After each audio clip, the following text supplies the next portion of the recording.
Assalamualaikum warahmatullahi wabarakatuh. Shalom, Om Swastiastu, Namo Buddhaya, salam kebajikan bagi kita semua. Perkenalkan, kami dari kelompok 3, dari kelas pemasaran online B, akan memaparkan materi mengenai perilaku konsumen pada pembelian daring. Sebelum itu, izinkan kami untuk memperkenalkan diri terlebih dahulu. Yang pertama ada saya sendiri, Elisa Masruro, akhiran NIM 1003. Perkenalkan, saya Jovita Itzar dengan akhiran NIM 1013.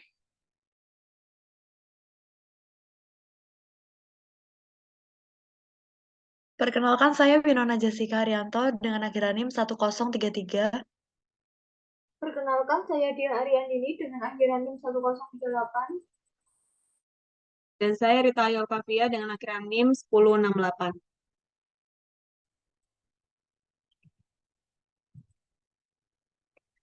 Untuk materi pada pembahasan kali ini, yang pertama ada pengertian perilaku pembelian konsumen, yang kedua ada perilaku konsumen dalam perekonomian modern, yang ketiga perilaku bisnis dalam perekonomian modern, yang keempat proses belanja konsumen daring, yang kelima kebiasaan perilaku belanja konsumen, yang keenam jenis pembelian konsumen, ketujuh perilaku rasional dan irasional, kedelapan faktor berpengaruh terhadap perilaku konsumen, kesembilan perilaku konsumen bagi strategi penjualan, 10 pembelian oleh perusahaan, 11 peran pengambilan keputusan pembelian perusahaan, 12 penyesuaian perusahaan terhadap perubahan pasar digital, ke-13 penyesuaian oleh pemasar terhadap perubahan pasar digital, dan yang terakhir ada kesimpulan. Untuk materi yang pertama, pengertian perilaku pembelian konsumen akan dijelaskan oleh rekan saya. Saya persilahkan.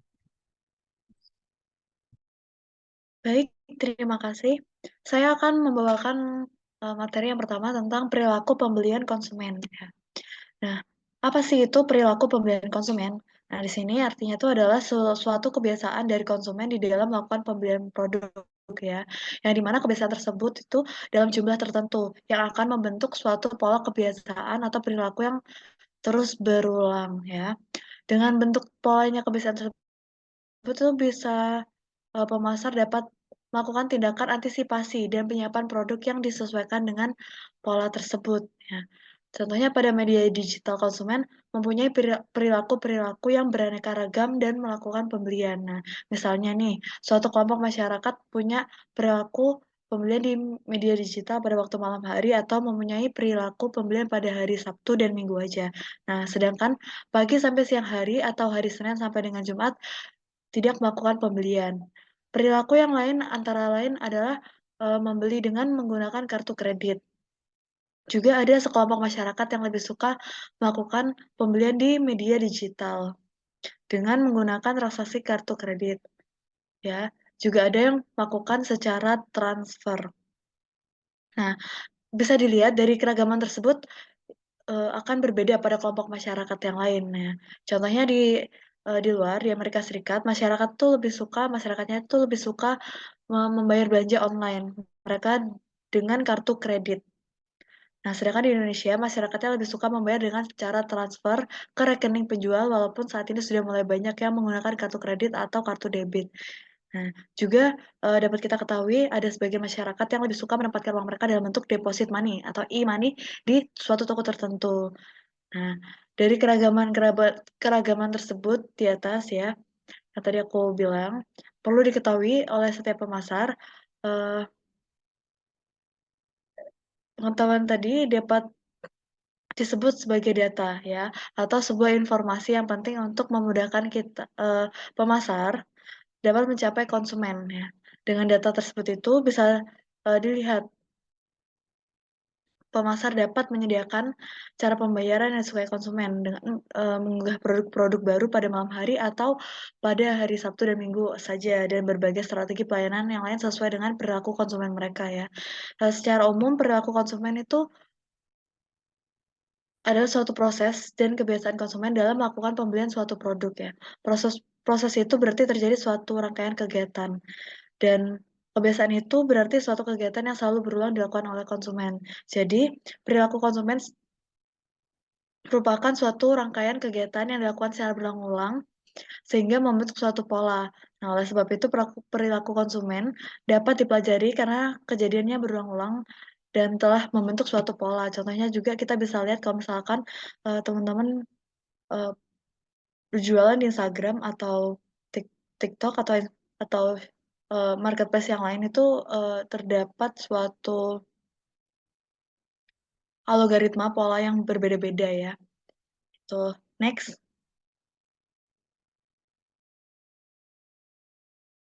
Nah, selanjutnya kita akan bahas tentang perilaku konsumen dalam perekonomian modern.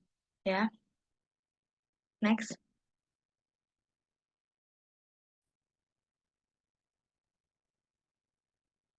Nah, ini yang kalian bisa lihat, ini adalah uh, beberapa perilaku konsumen dalam perekonomian modern ya. Nah, tentunya di era digital ini, di era digital ini tidak banyak masyarakat yang mampu mempunyai internet ya sendiri di rumah, apalagi di daerah pelosok. Di daerah pelosok atau yang jangkauan buat mencapai internet itu susah. Ada beberapa daerah terpencil gitu. Ya, selain biaya berlangganan yang masih mahal juga, kemampuan provider internet untuk menyediakan infrastruktur internet juga masih terbatas ya di Indonesia. Nah, pada awal era digital itu ada mulai banyak tumbuh nih toko-toko internet ya dikenal sebagai nama warung internet atau warnet gitu ya di berbagai pusat-pusat keramaian seperti di mall, pasar-pasar, ruko-ruko, bahkan di rumah dalam satu komplek permukiman juga ada ya di perumahan di komplek itu. Nah, pada waktu itu tentunya konsumen harus datang ke kantor atau warung-warung internet itu atau ke warnet itu ya untuk mengakses internet ya.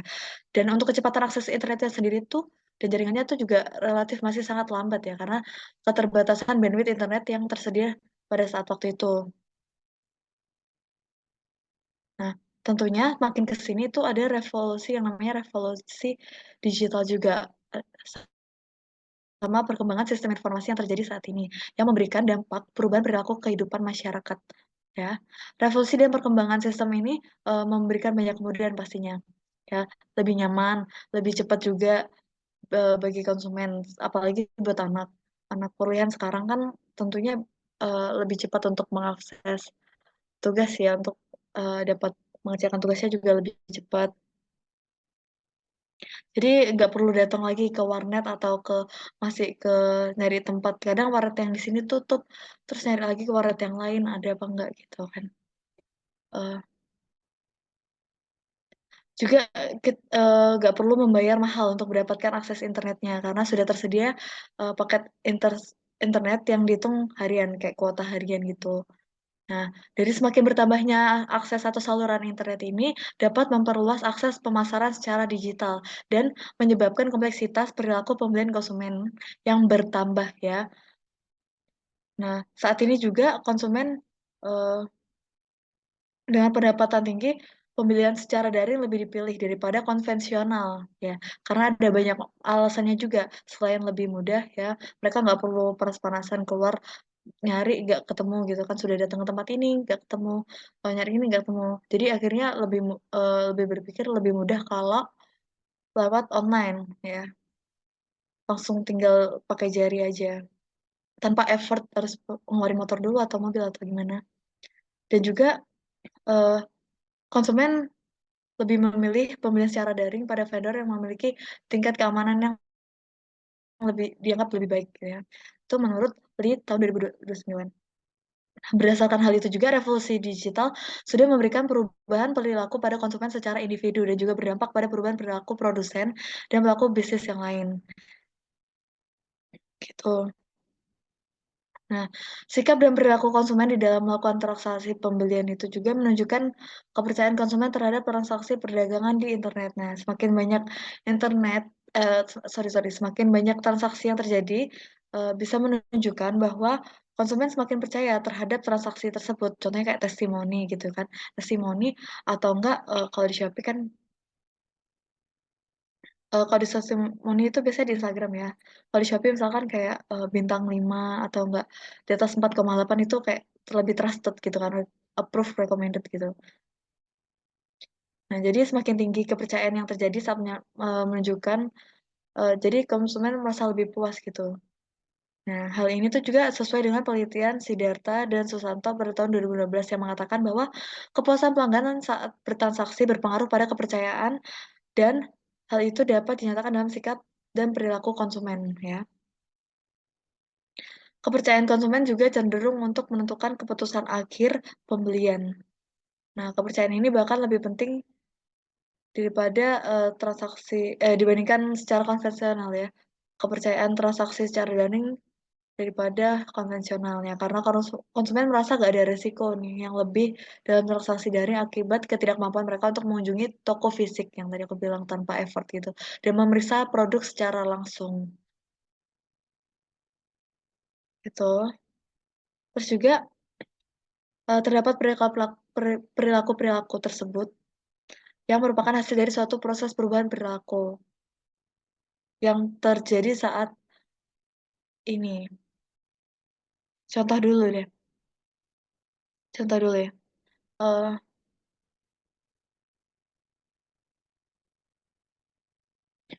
Contohnya, konsumen dapat terkoneksi dengan individu lain, perusahaan atau toko-toko lain secara online dengan teman atau keluarga saat login ke berbagai aplikasi yang tersedia, misalnya kayak ke Facebook, gitu kan. Yang main Facebook pasti tahu juga banyak orang yang jualan di sana. Instagram, ya yang lagi hits di anak muda itu Instagram, yang bisa membagikan SG atau story orang lain secara langsung ya. Juga dapat membuat konten, misalnya mengunggah video di YouTube atau mengunggah video di TikTok juga itu biasanya pakai sekarang ini lagi hits banget. Nah, oke. Aku sekarang mau kalian bisa lihat di sini ada 7 poin ya. 7 poin ini adalah perilaku-perilaku yang merupakan hasil dari suatu proses perubahan perilaku konsumen dalam perekonomian modern ya. Yang pertama, konsumen lebih cenderung belanja lebih sering ya. Nah, kenapa gitu? Karena kemudahan konsumen hanya untuk menggerakkan mouse dan menekan klik. Kalau pakai laptop pakai mouse ya. Kalau laptop kan hanya menggunakan jari saja. Jadi nggak perlu melakukan perjalanan ke toko atau ke tempat lain buat cari tahu barang. Kadang kan kalau sudah effort nyari ke toko, kadang barangnya nggak ada. Jadi akhirnya nyari ke tempat lain gitu.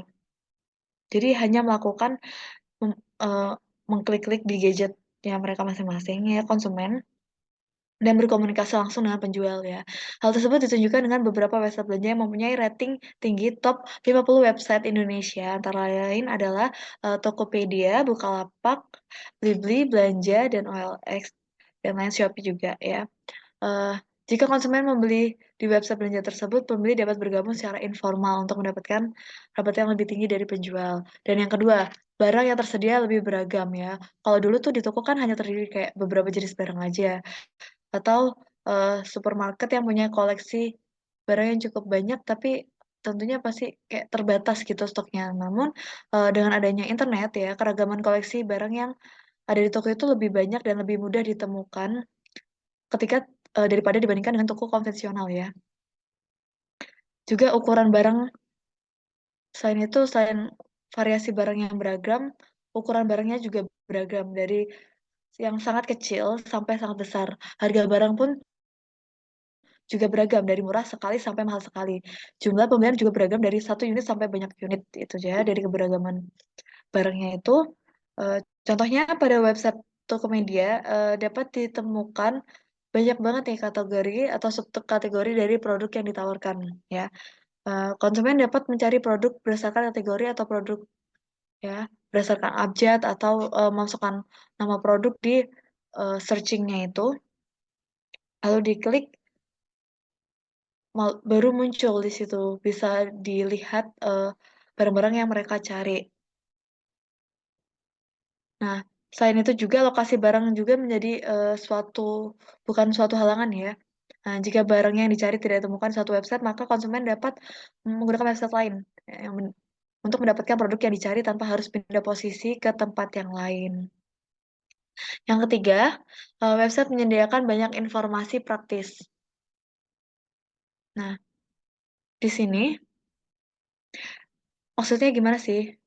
Maksud yang aku tulis di sini itu informasi tentang segala hal dapat ditemukan dalam internet, baik informasi produk, kesehatan, kamus, film, laporan, dan lain-lainnya itu ada di situ. Nah, bahkan konsumen tuh gak perlu membolak-balik suatu produk untuk mencari label produk yang berisi spesifikasi produknya gitu.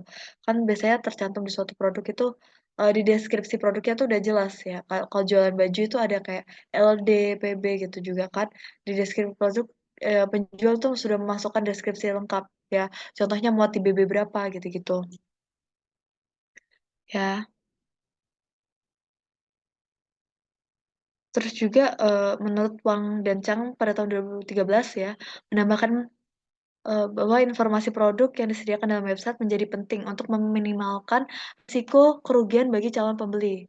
Ya, jadi calon pembeli itu cenderung menimbang-nimbang dan memikirkan ya informasi lebih lanjut tentang informasi yang diperolehnya eh, untuk menjamin kepercayaannya terhadap suatu produk ya.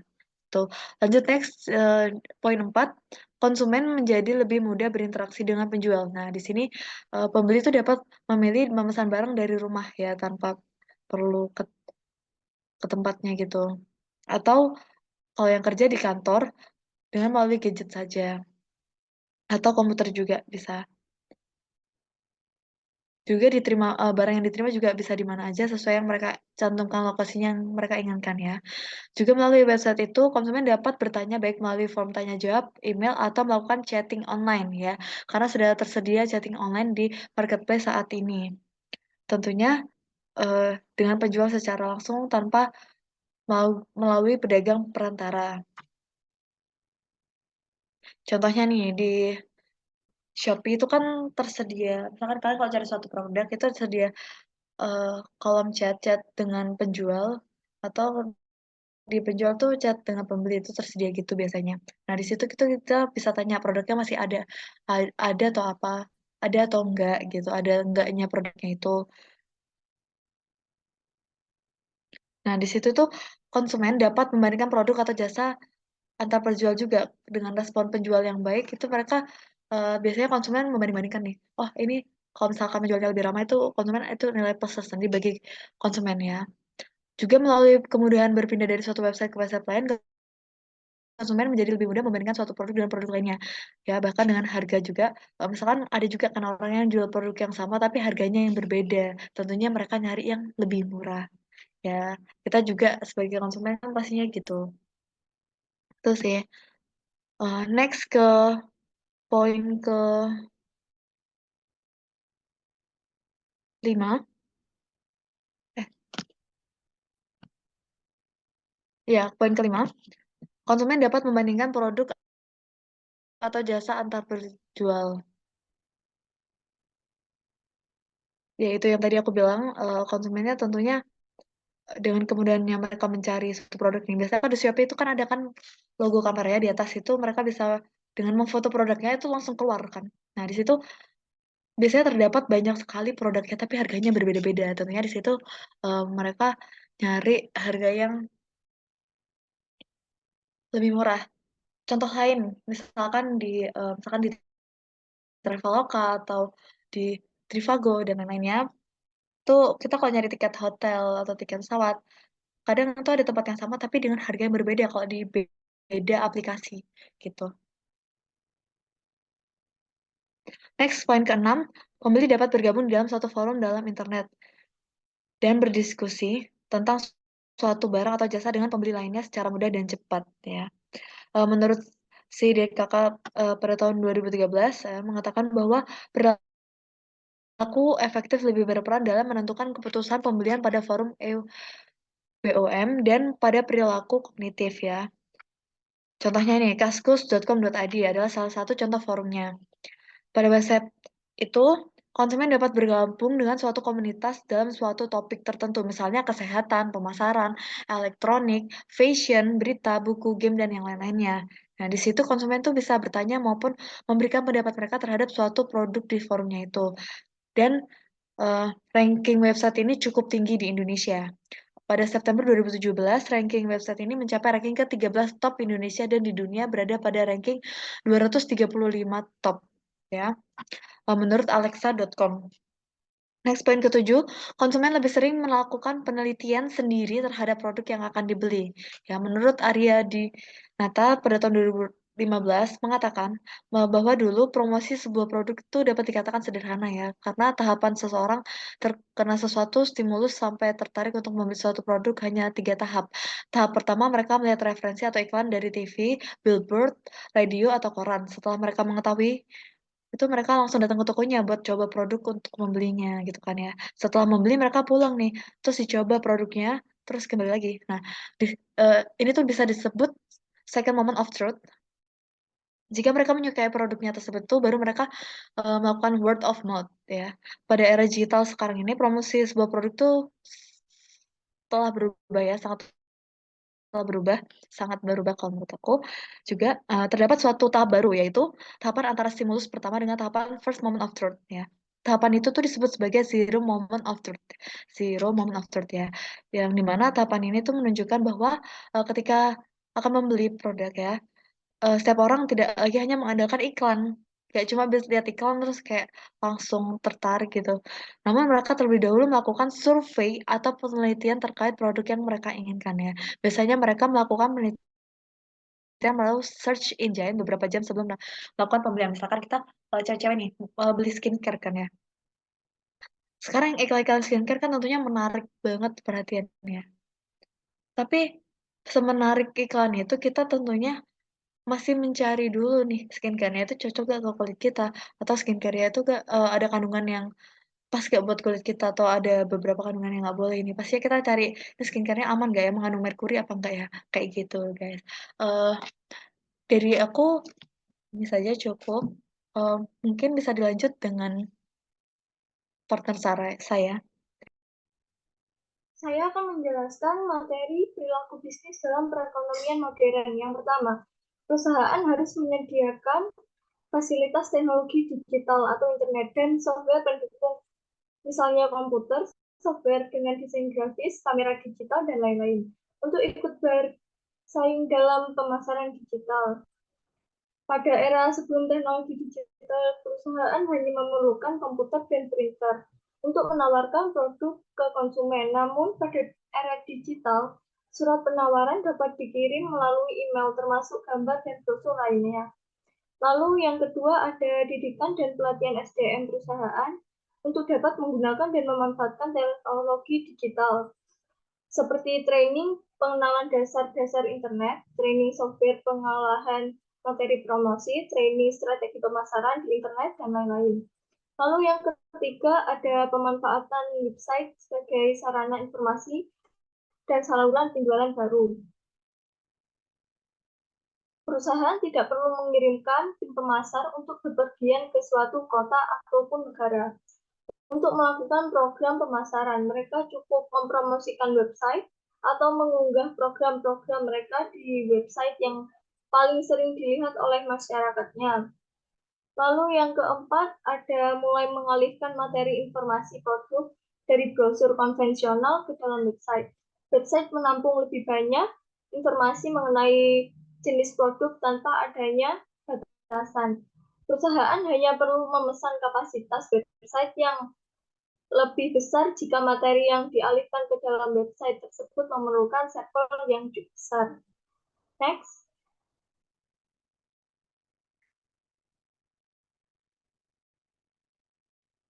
Lalu yang selanjutnya ada mengumpulkan dan melakukan lebih banyak riset terhadap pasar, pelanggan, calon pelanggan, dan pesaing. Perusahaan dapat menyebarkan kuesioner atau membentuk forum diskusi serta mengumpulkan data primer lainnya. Riset pasar dapat dilakukan dengan mengambil data dari website perusahaan maupun dari perusahaan internet besar seperti Google. Pada web perusahaan, perusahaan akan memperoleh data seperti yang pertama, jumlah pengunjung, baik harian, mingguan, bulanan, ataupun tahunan. Lalu yang kedua, ada kategori produk yang sering dan jarang terlihat.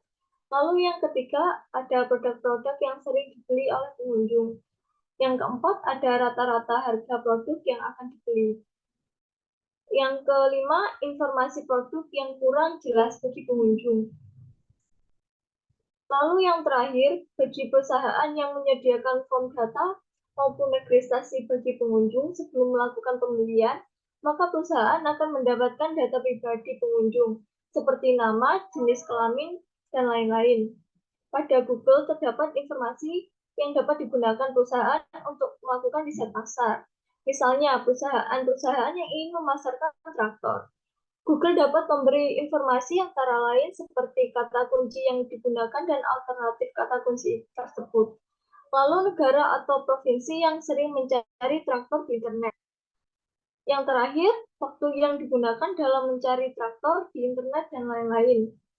Lalu yang keenam, komunikasi internal perusahaan beralih dari surat atau telepon atau intercom menjadi telekomunikasi digital. Karyawan dapat memanfaatkan email internal untuk bertanya ataupun meminta persetujuan secara cepat. Jangka waktu pengiriman dan pembelian email relatif lebih cepat daripada mengantarkan surat penawaran ke bagian pengguna. Lalu yang nomor 7 ada perusahaan menjadi lebih cepat melakukan komunikasi dua arah dengan pelanggan atau calon pelanggan serta pemasok dan distributor. Pada masa sebelum era internet, perusahaan mempunyai jalur tata niaga yang panjang untuk menyampaikan produk kepada konsumen. Rantai tata niaga yang panjang menyebabkan perusahaan mengalami kesulitan dalam berinteraksi dengan konsumen. Namun, di era internet ini, perusahaan dapat berinteraksi langsung dengan konsumen dengan memerlukan waktu yang relatif singkat untuk menerima umpan balik dari konsumen. Lalu yang ke-8 ada perusahaan mulai dapat langsung mengirimkan iklan, kupon, informasi produk kepada pelanggan atau calon pelanggannya. Hal ini dapat dilakukan dengan cara mengunggah materi-materi tersebut ke dalam website atau mengirim materi tersebut ke dalam email. Contohnya, pada toko pakaian Metro Indonesia, mengirim info terhadap produknya dan event melalui email. Next.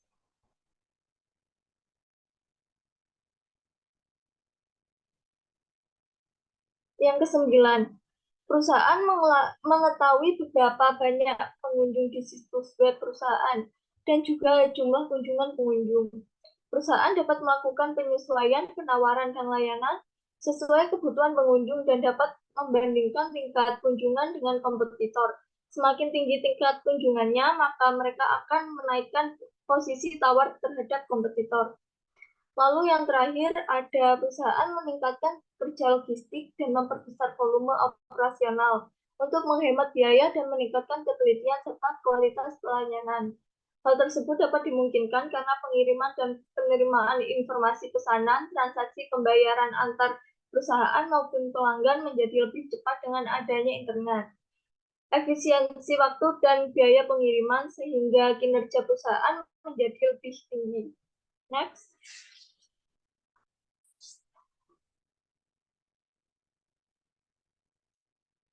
Lalu materi yang selanjutnya ada proses belanja konsumen daring. Yang proses ini mencakup beberapa kegiatan antara lain pencarian, pemilihan, pembelian, penggunaan, dan evaluasi. Pencarian adalah proses mencari suatu produk yang dapat dilakukan pada mesin search engine. Pada hasil pencarian terdapat produk sejenis. Oleh sebab itu, produk pemasar harus punya spesifikasi khusus yang tidak dimiliki oleh kompetitor. Proses ini juga dapat dilakukan melalui media konvensional seperti iklan, brosur, maupun media massa. Lalu yang selanjutnya ada tahap pemilihan. Pemilihan, konsumen dapat memilih dengan spesifikasi media sosial. Sesuai kebutuhan pelanggan pada media digital ini, konsumen dapat berinteraksi langsung dengan penjual.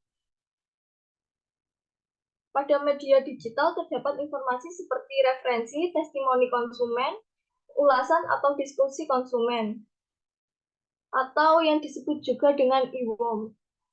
Berhubungan kuat dengan niat pembelian konsumen. Lalu ada tahap pembelian. Tahap pembelian dipengaruhi oleh beberapa faktor seperti motivasi konsumen untuk mencapai tujuan dengan produk tersebut, persepsi konsumen terhadap produk yang akan dibeli, dan sikap konsumen terhadap produk, atau suka tidaknya konsumen terhadap produk.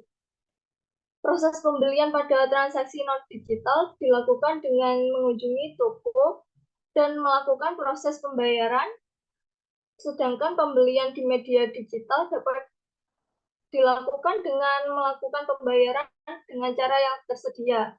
Dapat dilakukan dengan cara membayar di PayPal, transfer bank, maupun dengan kartu kredit. Lalu tahap penggunaan. Tahap penggunaan merupakan tahap di mana konsumen mulai menggunakan barang yang dibeli. Lalu ada tahap evaluasi. Tahap evaluasi dilakukan terhadap kualitas produk. Jika produk dapat memenuhi kebutuhan konsumen, maka konsumen akan merasa puas. Jika konsumen memiliki tingkat kepuasan yang tinggi, maka produk akan memiliki nilai yang tinggi di mata konsumen. Begitu juga sebaliknya. Materi selanjutnya akan disampaikan oleh rekan saya.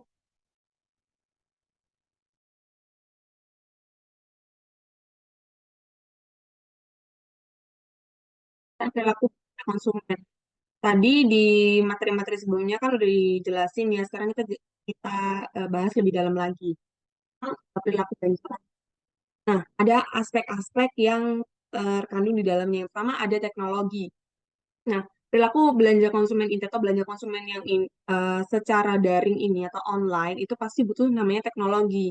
Atau sebenarnya teknologi ini yang membawa belanja konsumen itu jadi online gitu ya. Perilaku atau kebiasaan mereka tuh jadi online gitu. Nah, pertama teknologi ini tuh dapat mempermudah konsumen dalam hal berbelanja. Jadi konsumen itu bisa berbelanja lewat mana aja gitu ya, pakai apa aja, lagi ngapain aja, jam apa aja mereka tuh bisa belanja dengan adanya teknologi ini. Kemudian mengubah perilaku konsumen. Nah, perilaku konsumen dari konsumen yang dulunya tuh kalau mau beli-beli harus keluar gitu ya, yang harus ke toko, harus melakukan ini itu gitu ya, kayak tadi yang udah disampaikan sama materi sebelumnya, kini udah berubah gitu. Mereka bisa ngelakuin dari rumah aja, dari handphone gitu ya, disentuh-sentuh aja di layar handphonenya atau bisa lewat laptop ataupun lihat komputer gitu ya, bebas dari mana aja yang penting dari teknologi. Kemudian menghemat waktu, tentunya hemat waktu karena kita nggak keluar lagi gitu ya.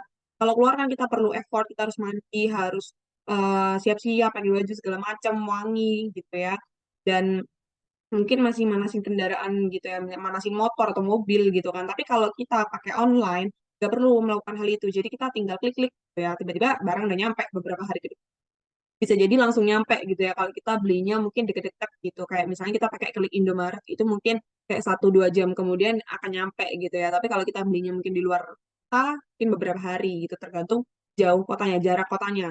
Kemudian yang terakhir ini tidak perlu, tentunya ya kayak tadi ya.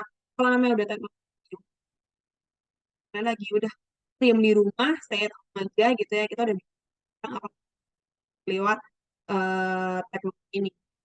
Nah, terus teknologi ini ada kalau eh, kalau kita juga punya yang namanya pendukung yaitu smartphone. Nah, kayak tadi aku bilang nggak harus smartphone aja, bisa tablet ataupun komputer ataupun laptop gitu ya. Tapi mayoritas manusia di dunia ini itu pakainya tuh smartphone karena dia kecil gitu ya, karena lebih gampang gitu.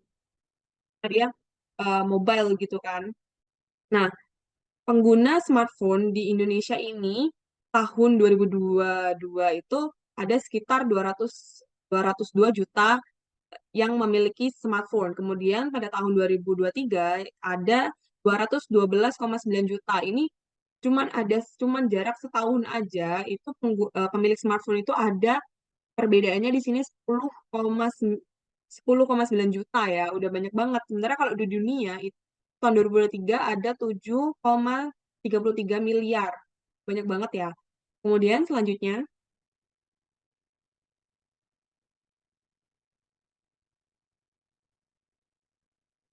nah ini kalau kita udah ada teknologi, kita udah punya smartphone atau pendukungnya smartphone, laptop, tab gitu ya, kita juga harus butuh internet. Kalaupun kita punya smartphone yang termahal sekalipun ya, smartphone paling mahal di dunia deh gitu, tapi nggak ada internetnya, sama aja sepi gitu loh. Nah, internet ini juga memegang peran penting dalam belanja kita gitu ya. Harus ada tuh internet gitu. Kalau udah ada teknologi, udah ada handphone, harus ada internet. Nah, pertama di sini ada cellular mobile connection. Nah, pemilik cellular mobile connection ini itu ada 128% atau sekitar 353,8 juta. Kenapa 128%? Karena ini di Indonesia ya, karena jumlah manusia yang ada di Indonesia itu ada 276,4 juta gitu ya. Bisa dibandingin juga sama yang pemilik handphone tadi. Nah, terus yang internet kadang juga orang-orang ini sebenarnya bukan internet ya, lebih ke ini SIM card gitu ya. Karena biasanya ada satu orang itu punya 2 sampai lebih gitu ya SIM card. Jadi di sini lebih banyak pemilik SIM card daripada manusia yang ada di Indonesia gitu ya. Jumlah total masyarakat yang di Indonesia. Kemudian di internet pasti nggak jauh-jauh dari sosmed gitu ya. Kalau akun sosmed di Indonesia itu ada sekitar 167 juta atau sekitar 60,4%. Di situ udah termasuk TikTok, Instagram, Facebook, YouTube, terus X atau Twitter dulu ya namanya ya, dan masih banyak. Habis itu kalau udah kebiasaan perilaku belanja konsumen ini kan jadi online, dia beli apapun online. Mereka pasti butuh yang namanya kurir, ekspedisi gitu ya, atau industri logistik di sini. Itu nggak harus barang yang besar gitu ya, barang kecil pun bisa, bahkan barang-barang yang sebenarnya tuh bisa dibeli di toko sebelah gitu loh. Misalnya tangga kita ada warung gitu ya.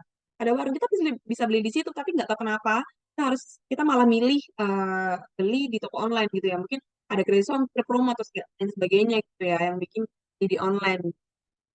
Nah, pertumbuhan industri logistik ini karena adanya belanja konsumen yang online ini pada tahun 2002, secara triwulan ini ada 15,79%, kemudian ada 21,27%, dan yang terakhir ada 25,81% gitu peningkatannya ya. Kalau tahun 2023 belum ada catatannya karena masih dihitung mungkin ya statistiknya. Dan berkat adanya perilaku belanja konsumen secara online ini yang membuat industri logistik ini menjadi naik. Akhirnya penjualan mobil box dan truk itu meningkat juga gitu ya karena ekspedisi semakin banyak gitu ya, kurir-kurir yang harus mengantarkan paket-paket kita gitu ya harus semakin banyak, jadinya penjualannya juga naik. Oke, next.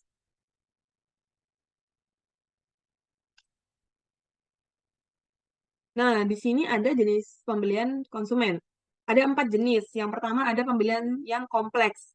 Yang ini tuh yang biasanya untuk pembeli-pembeli yang apa ya, membeli barang-barang luxury gitu, barang-barang mewah gitu ya. Barang-barang yang di atas budget kita. Misalnya budget bulanan kita 1 juta, kita mau harga yang 3 juta. Pasti kita mikirnya lama banget ya di ABCDE dipertimbangkan. Nah, ini dia pembeli ini masuk dalam pembelian yang kompleks. Jadi dia mengembangkan keyakinan terhadap produk. Jadi cari informasi banyaknya di mana, di apa, dia cari sebanyak-banyaknya informasi, nanya-nanya ke orang-orang sekitar atau orang-orang yang dikenal gitu ya, orang-orang yang emang ahli di bidangnya gitu. Habis itu dia membangun terhadap produknya itu. Terus membuat keputusan pembelian dengan cermat. Jadi beli nggak ya kira-kira kalau udah ada pertimbangan A B C D F G, dia beli nggak ya kira-kira gitu. Kayak barang yang mahal tuh kayak mobil, handphone gitu lah ya, nggak usah. Kita kan yang paling sering handphone biasanya beli kan mahal juga ya. Bahkan nggak usah handphone, ada harga barang-barang harga gitu, tas gitu atau baju gitu ya yang harganya 500.000, 200.000. Kita juga pikir kan, kita kita kira-kira beli nggak ya, kira-kira beli nggak ya gitu. Tarik semua informasi. Soalnya, nah masuk ke nomor 2, pembelian yang mengurangi ketidaknyamanan. Nah, sebenarnya yang mengurangi ketidaknyamanan ini adalah pembelian yang kompleks gitu loh, pembelian yang kompleks, namun dia mendapati ketidakpuasan dalam produknya.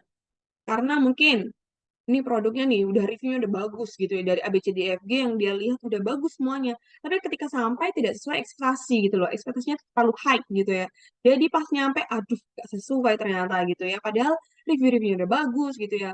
Bisa jadi karena memang reviewnya itu kurang ini ya, kurang apa, bener-bener nge-review gitu loh, nggak bener-bener nge-review gitu, kadang mereka cuma ya pokoknya bintang 5 deh gitu, nggak selalu bener-bener bintang 5. Barangnya sebenarnya nggak sebintang 5 itu, tapi mereka kayak bintang sekian gitu kan. Jadi, nutup rezeki orang gitu lah bilangnya, padahal review itu karena untuk selanjutnya bisa jadi pembeli itu kan kecewa karena ekspektasi bintang 5 semua nih, bintangnya 4 kan, atau 5/5 gitu ya. Jadi banyak orang yang beli, tapi ternyata barangnya tidak sebagus, atau bahkan bisa jadi di pengirimannya yang rusak di jalan gitu ya, karena ya memang UMR-nya dari kurir itu dikit banget. UMR ya, UMR-nya kan kalau di Jember kalau nggak salah tuh 2,2 atau 2,3, 2 di atas lah, di atas 2 juta, tapi kurir itu biasanya di bawah 2 juta gitu ya. Ini gajinya, makanya kadang kurir itu juga agak agak kesel gitu ya, kita paket kir gitu, minta barangnya aman sampai rumah, itu gimana maksudnya gitu ya. Jadi kadang dilempar-lempar tuh gimana ya. Dibilang salah sih enggak gitu, tapi juga nggak dibenerin nih kalau kayak gitu ya, karena kita sebagai konsumen juga pingin produk kita tuh tetap aman sampai rumah gitu kan. Nah, terus yang ketiga, pembelian karena kebiasaan. Nah, ini nih yang paling sering nih biasanya gitu kan. Kita misalnya beli shampoo gitu ya, kita udah beli shampoo di tempat yang sama. Kita misalnya beli sampo di Roxy, belinya di Roxy, terus jumlahnya harus sama gitu misalnya. Udah, bukan harus sama ya, kebiasaan sama. Misalnya sebulan sekali kita beli sampo di Roxy, terus kita beli di situ karena kita suka suasana Roxy. Kan kita pasti kan tiap toko dan tiap mall itu beda ya. Kalau kita di mall di Lipo sama di Roxy itu pasti beda feel-nya gitu ya. Di Lipo tuh biasanya orang-orang yang menengah ke atas. Kalau di Roxy menengah ke bawah masih bisa lah, menengah ke bawah, menengah ke atas juga masih bisa, terserah gitu lah. Lebih lebih leluasa misalnya di Roxy ya. Kita lebih mencumpai di Roxy gitu misalnya. Kita beli sampo, harus kita kebiasaan beli sampo di Roxy, dan jumlahnya yang sama gitu. Jumlahnya tuh cuma satu tiap bulannya, misalnya kayak gitu. Nah, terus yang keempat ada pembelian untuk mencari variasi. Nah, ini biasanya dilakukan orang-orang yang udah uangnya tumpah-tumpah gitu ya, uangnya udah tumpah-tumpah, atau memang ya dia memang mau aja gitu. Misalnya dia beli produk produk A, produk ini tuh sama gitu. Produknya sama, harganya sama, tapi mereknya beda gitu. Nah, kita biasanya beli kebiasaan di produk A. Habis itu kita nyobain produk B gitu loh, biar ada variasi lagi. Misalnya nih, kita beli ayam gitu ya, ayam KFC sama ayam McD gitu. Kita biasanya beli di ayam McD gitu ya. Pengen cari variasi deh gitu. Aku pengen nyoba sesuatu yang baru gitu. Akhirnya kita coba ayamnya KFC gitu. Kita banding-bandingin di situ. Nah, biasanya tuh pembeli untuk mencari variasi ini. Kayak gitu terus next.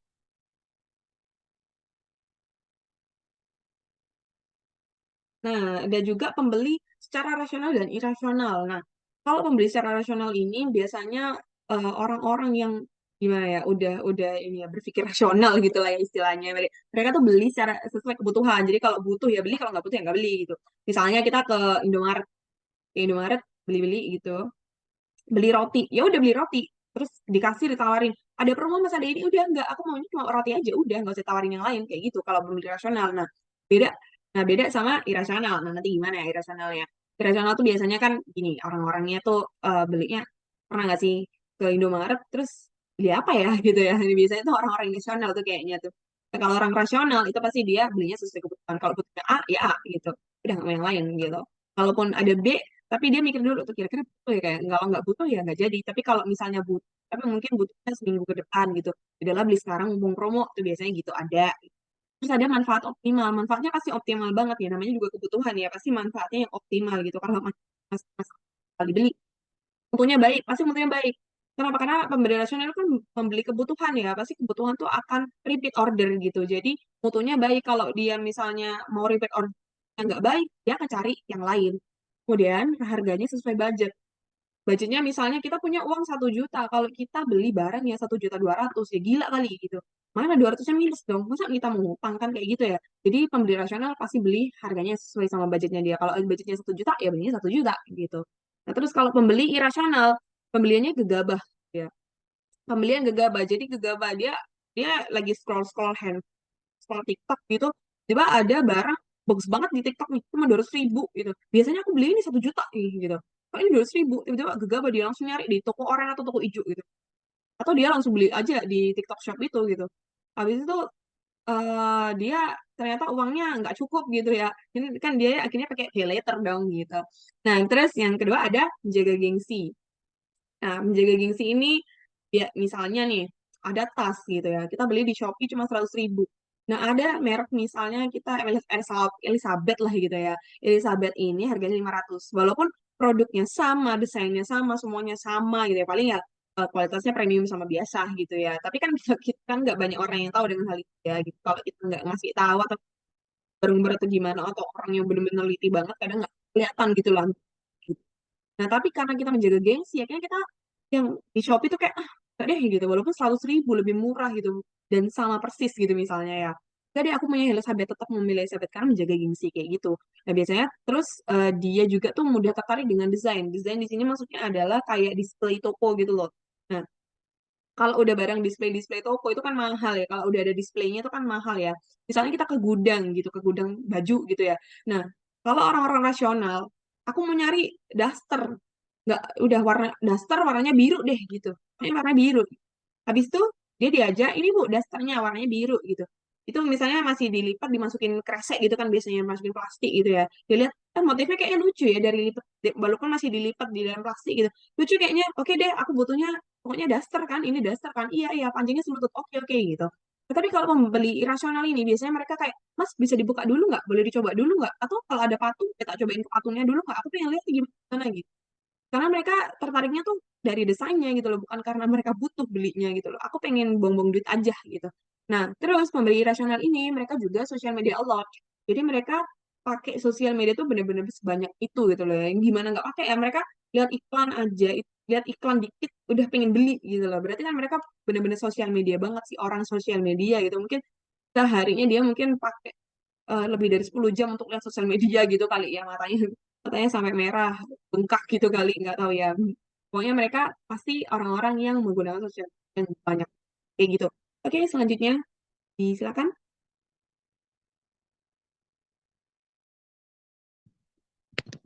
Nah, selanjutnya ada faktor-faktor yang berpengaruh pada perilaku konsumen. Nah, di sini ada faktor sosial. Faktor sosial itu ada dua, yaitu kelompok masyarakat yang kecil dan besar, lalu ada anggota keluarga. Nah, kelompok masyarakat yang kecil dan besar ini masyarakat yang kecilnya itu kayak keluarga, teman-teman kantor, kelompok arisan, rukun tetangga, dan lain-lain.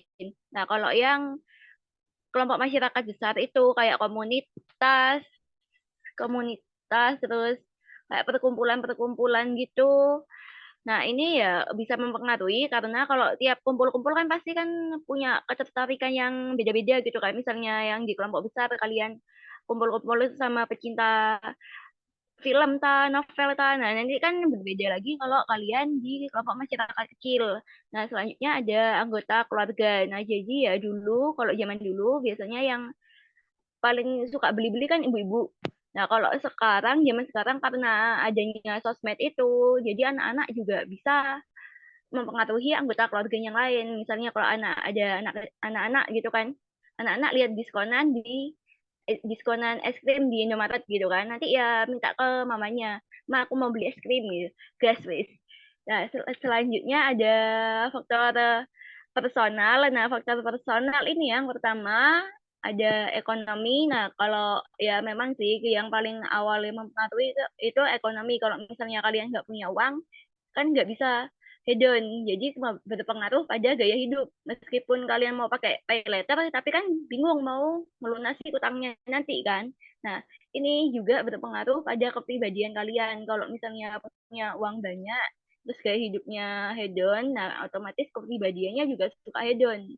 Nah, terus kalau masalah umur ini, kalau anak kecil biasanya kan aplikasinya yang paling sering dibuka kan game.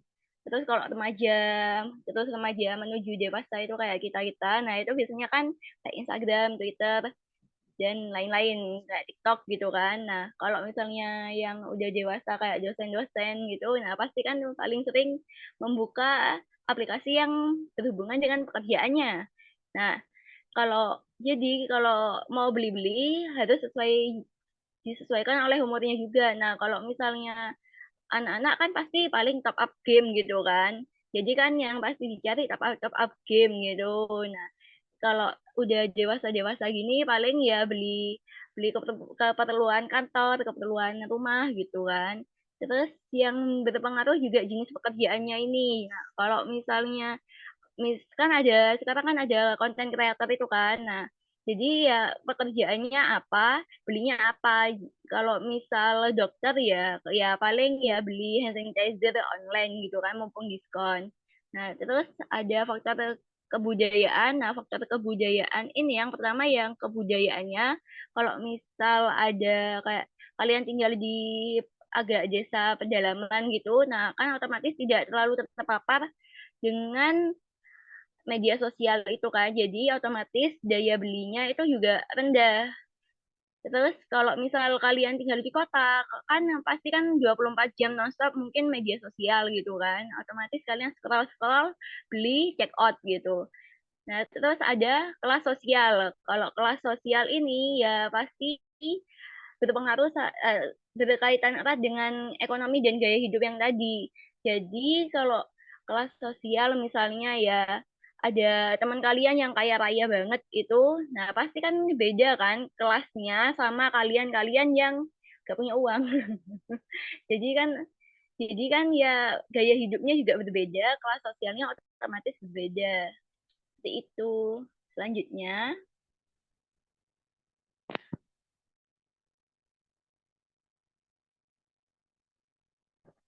ini gak di stop aja lah. Lanjut.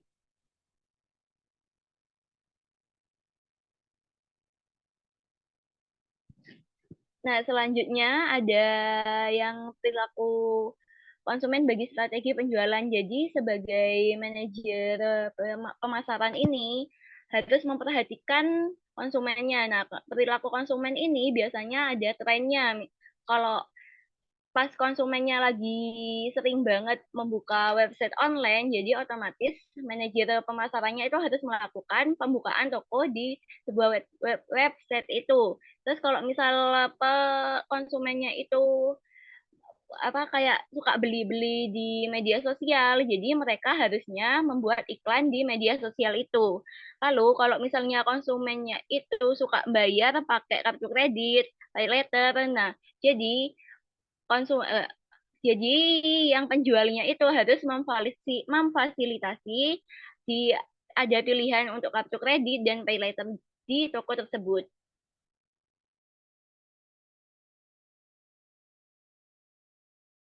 Selanjutnya, ini banyak, geng. Banyak. Nah, selanjutnya ada pembelian oleh perusahaan. Nah, kalau pembelian oleh perusahaan ini jatuhnya kayak kerjasama gitu. Nah, yang pertama ini ada biasanya itu jumlah pelanggan yang membeli produk itu lebih besar jadi lebih sedikit daripada pembelian yang dilakukan oleh konsumen karena kan yang beli cuma perusahaan.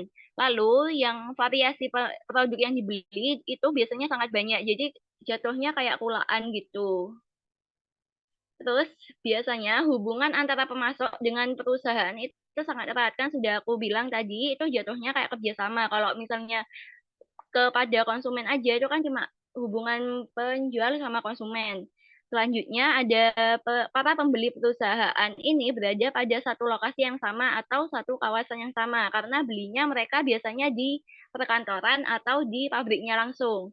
Selanjutnya permintaan tidak elastis, lalu permintaan cenderung berfluktuasi dan pembelian perusahaan dilakukan secara profesional karena ada ikatan itu, ada kontraknya juga.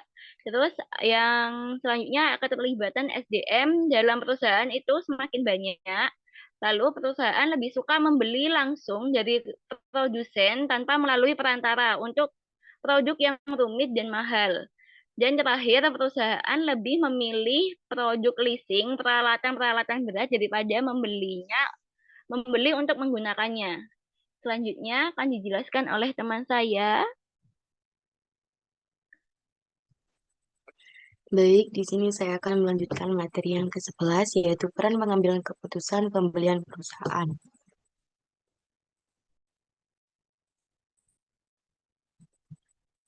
Di dalam suatu perusahaan itu terdapat banyak sekali SDM yang berperan dalam pengambilan keputusan pembelian. Pada perusahaan kecil tidak banyak SDM yang berperan dalam hal itu. Biasanya hanya dilakukan oleh bagian yang membutuhkan dan bagian pembelian saja. Namun, dalam sebuah perusahaan besar, SDM-SDM yang berperan dapat dikelompokkan beberapa. Yang pertama ada pencetus. SDM-SDM ini biasanya merupakan orang yang membutuhkan produk atau dapat juga disebut dengan orang lain yang di luar dari perusahaan karena mereka yang dinilai membutuhkan produk tersebut. Yang kedua ada pemakai. SDM ini adalah orang yang menggunakan produk yang dibeli. Kemudian ada pemberi pengaruh atau influencers. SDM ini tidak terlalu berhubungan dengan SDM yang menggunakan produk, namun dapat memberikan pengaruh, saran, pertimbangan kepada SDM pemakai dalam pembelian suatu produk.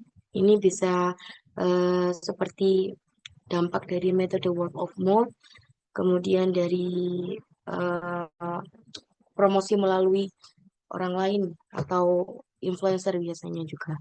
Yang keempat ada pengambilan keputusan atau decider. SDM ini memberikan keputusan terhadap spesifikasi produk dan pemasok. Dan selanjutnya ada pemberi persetujuan atau approvers. SDM ini memberikan persetujuan terhadap pembelian suatu produk. Selanjutnya ada pembeli atau buyers. SDM ini berperan di dalam pembelian produk. Dia juga berperan dalam membantu spesifikasi produk dan memilih serta bernegosiasi dengan pemasok. Kemudian ada penghalang atau gatekeepers. SDM ini biasanya menjadi penghalang bagi sales untuk bertemu dengan SDM yang berperan dengan pembelian. SDM tersebut antara lain satpam, penerima tamu, sekretaris, dan lain sebagainya. Jadi sebagai penghambat gitulah yang membuat pembelian itu agak terlambat. Selanjutnya ada materi yang ke-12 yaitu penyesuaian perusahaan terhadap perubahan pasar digital.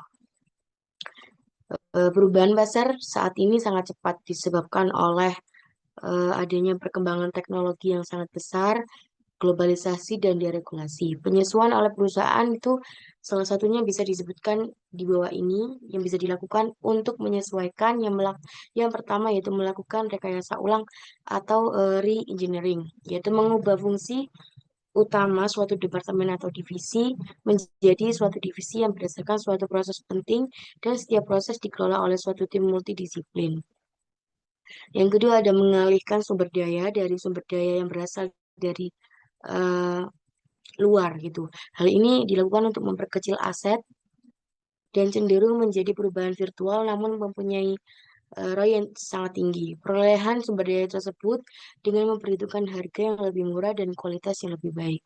Yang ketiga adalah membuat perdagangan e-commerce, yaitu menyediakan website bagi pembeli untuk melihat, menyimak, membaca spesifikasi, berbelanja, memesan, membayar, sampai memberikan ulasan. Karena kalau kita tidak menyesuaikan dengan adanya perubahan digital yang sangat luas ini, kita tidak memberikan suatu sosial media untuk pelanggan mencari tahu tentang produk kita, itu kita akan tertinggal. Kemudian ada melakukan akuisisi perubahan digital. Jadi ini bisa membantu untuk perluasan bisnis. Yang selanjutnya ada mengalihkan pemasok-pemasok yang ada. Selanjutnya ada mengubah operasional lokal menjadi global. Dan terakhir terus-menerus membuat perbedaan. Ini maksud ini memenangkan kunci persaingan itu ya, karena kan tidak bisa dipungkiri suatu produk itu mungkin banyak sekali pesaingnya. Jadi bagaimana kita di era yang semakin berkembang ini, walaupun dunia digital semakin berkembang, bagaimana kita terus membuat perbedaan dari pesaing kita agar produk kita itu bagaimana tetap diingat di benak konsumen seperti itu. Selain dari perusahaan tadi yang saya sebutkan, UMKM perlu menyesuaikan juga dengan adanya perubahan digital dan globalisasi tadi. Karena kalau tidak, mereka akan tertinggal. Nah, perubahan tersebut yang bisa disesuaikan oleh UMKM, yang pertama SDM UMKM tidak boleh berhenti untuk belajar. Karena bagaimanapun mereka harus tetap melatih keahlian mereka setiap hari, seperti mengikuti pelatihan dalam bidang pemasaran. SDM ini tidak boleh mengabaikan pembelajaran online dan harus dipaksakan untuk ikut gitu. Bagaimana caranya supaya kalau tidak ingin tertinggal dengan perkembangan zaman harus melakukan eh, yang namanya belajar gitu atau berlatih gitu ya. Yang selanjutnya ada UMKM juga secara berkelanjutan memberikan pelatihan bagi SDM. Maksudnya di sini tuh eh, memberikan pelatihan itu karena kita keahlian pemasaran digital itu apa ya, memberikan lapangan pekerjaan seperti itu. Yang selanjutnya ada UMKM juga harus membuat website berorientasi pemasaran. Jadi tentu ya kalau sudah mau ingin mengikuti perkembangan zaman, tentu harus memiliki website atau laman blog terserah apa yang bisa diakses oleh banyak orang tanpa harus datang ke lokasi, karena itu bisa memudahkan sekali.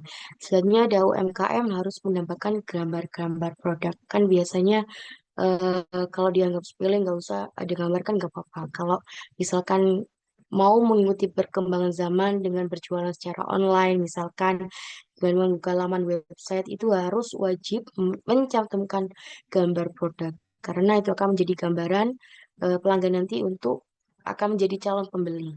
Selanjutnya ada UMKM harus membuat isi website dengan baik. Jadi kalau udah ada gambarnya, diusahakan isinya juga sesuai gitu, apa yang akan dijual dan apa yang akan diterima oleh konsumen nanti, supaya tidak terjadi apa ya, eh, miss gitu. Kalau misalkan yang datang tidak sesuai dengan gambar, nanti kan bisa membuat ulasan yang jelek gitu di website kita atau di sosial media kita. Selanjutnya ada UMKM juga harus membuat sistem email untuk pemasaran. Jadi eh, apa ya, kayak em, harus ada divisi tersendiri tersendiri untuk mengelola sistem email ini yang bisa menerima email 24 jam gitu ya. Selanjutnya ada UMKM harus juga mengelola blog seperti Facebook, Twitter atau X, Instagram dan lain sebagainya. Selanjutnya ada materi yang terakhir, penyesuaian oleh pemasar terhadap perubahan pasar digital. Pemasar atau petugas pemasaran harus beradaptasi terhadap perubahan yang dilakukan perusahaan terhadap perubahan pasar digital. Beberapa tindakan penyesuaian yang dapat dilakukan seorang pemasar antara lain yang pertama itu adalah membangun relasi yang lebih baik dan lebih panjang dengan pembeli daripada menekankan pada transaksi penjualan. Yang kedua ada memberikan laba yang lebih kecil pada suatu transaksi, yaitu untuk mempertahankan penjualan berkelanjutan yang lebih lama dengan pembeli. Kan biasanya pelanggan juga nggak mau ya kalau terlalu mahal barangnya. Yang ketiga ada menyediakan pangsa pasar yang lebih besar dengan menambahkan varian produk atau seri-seri yang lain gitu. Selanjutnya ada mengubah penjualan kepada setiap orang menjadi pemasar terbaik yang melayani pasar sasaran. Selanjutnya ada mengubah penjualan. Jadi setiap orang pemasar terbaik yang melayani pasar sasaran. Selanjutnya ada melakukan penyesuaian penawaran dan cara penawaran. Karena masing-masing pembeli kan berbeda sikapnya atau sifatnya. Kita harus pandai-pandai memperlakukan mereka sesuai dengan apa ya, karakter mereka. Misalnya ada mengubah pengumpulan data penjualan, meragamkan komunikasi pemasaran, mengajak pedagang antara pedagang itu sebagai mitra. Selanjutnya menjadikan setiap karyawan sebagai tenaga pemasar. Yang terakhir mengalihkan pengambilan keputusan. Kesimpulannya, perilaku konsumen merupakan belanja online mengarahkan pada proses pembelian produk dan jasa melalui internet, maka pembelian secara online telah menjadi alternatif dalam pembelian barang atau jasa. Penjualan secara online berkembang dengan baik dari segi pelayanan, efektivitas, keamanan, dan juga popularitas. Pada zaman sekarang, berbelanja online bukanlah hal yang asing lagi. Konsumen tidak perlu mengulurkan banyak tenaga saat berbelanja online. Cukup melihat website, bisa langsung melakukan transaksi penjualan. Sekian presentasi dari kelompok 3. Mohon maaf apabila ada kesalahan dalam penyampaian materi. Apabila ada yang ingin ditanyakan, silakan menuliskan di kolom komentar. Kami dari kelompok 3 mengucapkan terima kasih dan mohon maaf. Wassalamualaikum warahmatullahi wabarakatuh.